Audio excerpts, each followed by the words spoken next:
2-0-1-1-8-8.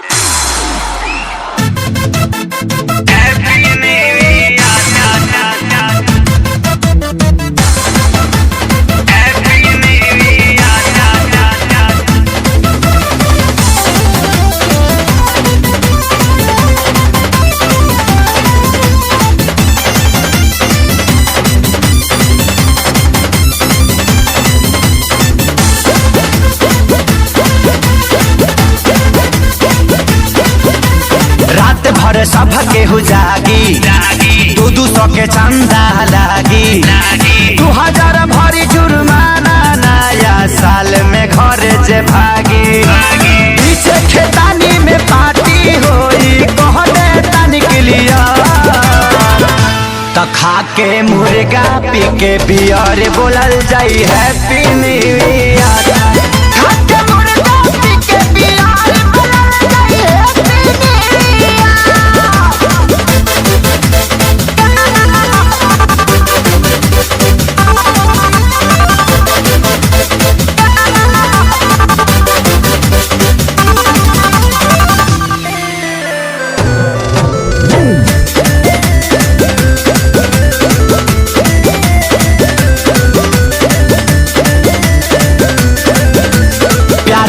नहीं है मसाला लहसुन प्याज मरीच काला कोई खा लई है श्याम देहाती पवन के घरे पथाला प्यारे लाल लई है मसाला लहसुन प्याज मरीच काला श्याम देहाती कोई खा ले रही है पवन के घरे पथाला बरुआ तेल ज्यादा ले रही है धनिया पत्ता हरिया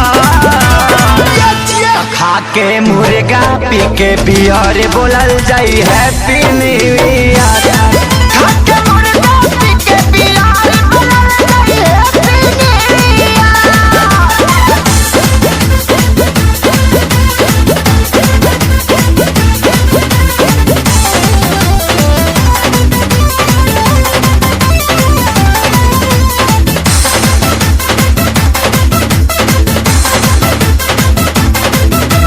सोनू लई है पतीला मुर्गा खेसारी देसीला पंकज भैया आटा ले रही है आशीष तू करी हो न गीला आटा बियर से सुनाई।